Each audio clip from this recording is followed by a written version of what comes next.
Honesty is the best policy. খুবই সত্য কথা। Welcome to my channel. আজকের লেসনটা আমাদের নবম দশম শ্রেণী rules of right form of verbs part 24। এই পার্টটাই রাইট ফর্ম অফ ভার্বসের সর্বশেষ পার্ট। এই পার্টের মধ্য দিয়ে আমাদের রাইট ফর্ম অফ ভার্বস শেখানো শেষ হবে। দেখো কি বললাম, বইয়ের নাম, দেশের নাম দেখতে প্লুরাল হলেও তারা মূলত সিঙ্গুলার এবং তাদের পরে সিঙ্গুলার ভার্ব বসে। বিষয়টা একটা এক্সাম্পল দিলেই তোমার কাছে পরিষ্কার হয়ে যাবে। Question, the United States of America, ব্র্যাকেটে দিলাম আমরা বি, আ রিচ কান্ট্রি।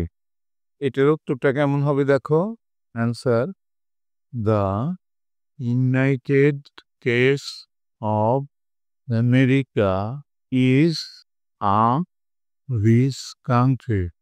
দেখো এটা কিন্তু দেখতে প্লুরাল, একটা দেশের নাম। এখানে ভার্ব আছে বি, আমি যা তিনটার একটা প্লুরাল দেখতে হলেও এটা ভাবটা সিঙ্গুলার হবে, অর্থাৎ ইজ হবে। ঠিক আছে, বুঝতে পারলা? এবার আমরা আর একটা নিয়ম দেখাই।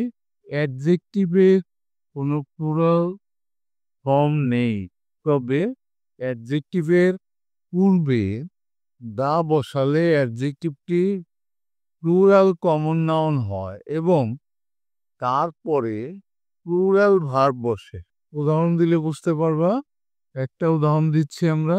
কোশ্চেন, দা পাইয়াস, ব্র্যাকেটে দিলাম আমরা বি, হ্যাপি। এর উত্তরটা কেমন হবে তাহলে?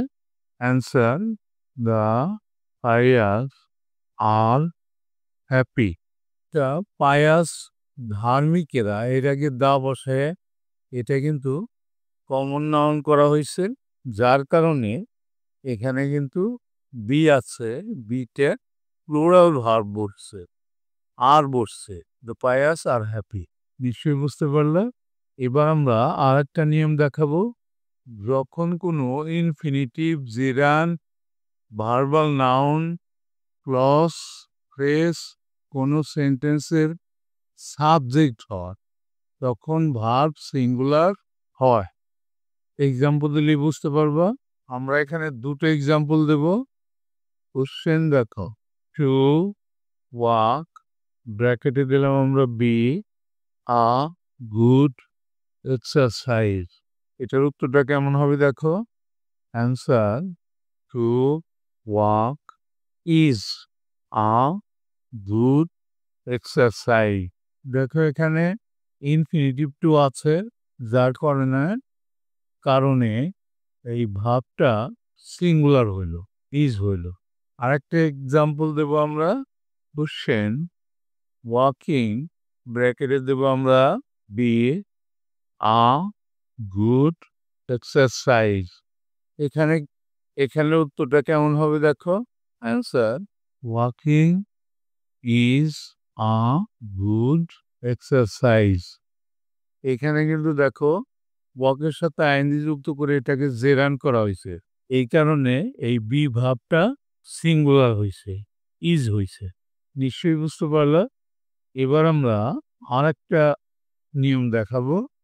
সাবজেক্ট এবং কমপ্লিমেন্ট বিভিন্ন নাম্বারের হলে ভার্ব সাবজেক্ট অনুযায়ী হয়। একটা এক্সাম্পল দেবো আমরা বোঝার সুবিধার্থে।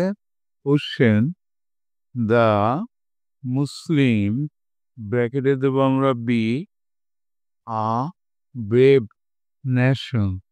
দেখো এই অ্যান্সারটা কি হবে, অ্যান্সার, দ্য মুসলিম, এখানে হবে আ ব্রেভ নেশন। দেখো দ্য মুসলিমস এটা প্লুরাল নাম্বার, আর কমপ্লিমেন্টটা ব্রেভ নেশন এটা কিন্তু সিঙ্গুলার, তাহলে বিভিন্ন নাম্বারের হয়েছে।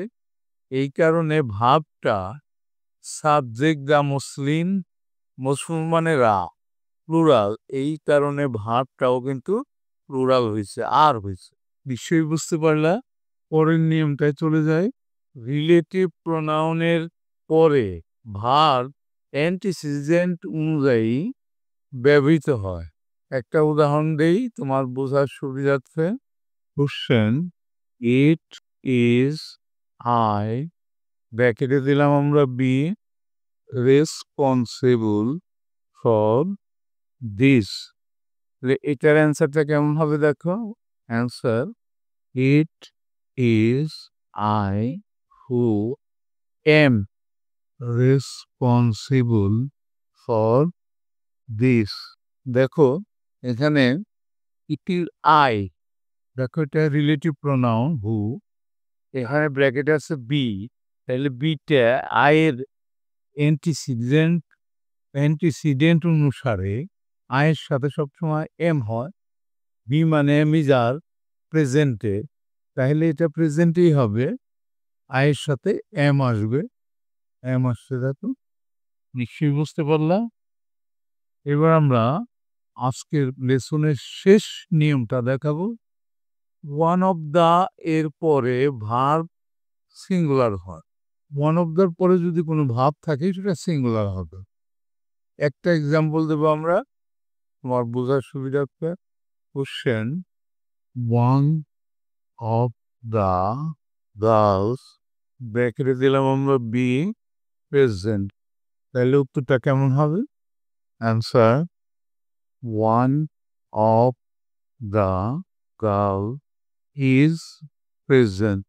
দেখো ওয়ান অফ দ্য গার্লস এখানে কিন্তু প্লুরাল আছে, কিন্তু ওয়ান অফ দ্য থাকার কারণে এই বিটা কিন্তু ভাবটা কিন্তু সিঙ্গুলার হইল, ইজ হইল। One of the girls is present. নিশ্চয়ই বুঝতে পারলা। এরই সাথে কিন্তু আজকের লেসনটা শেষ হয়ে গেল। পরবর্তীতে আমরা আরেকটা গ্রামার দেখাবো, অবশ্যই তোমরা সেটা দেখবো। See you next.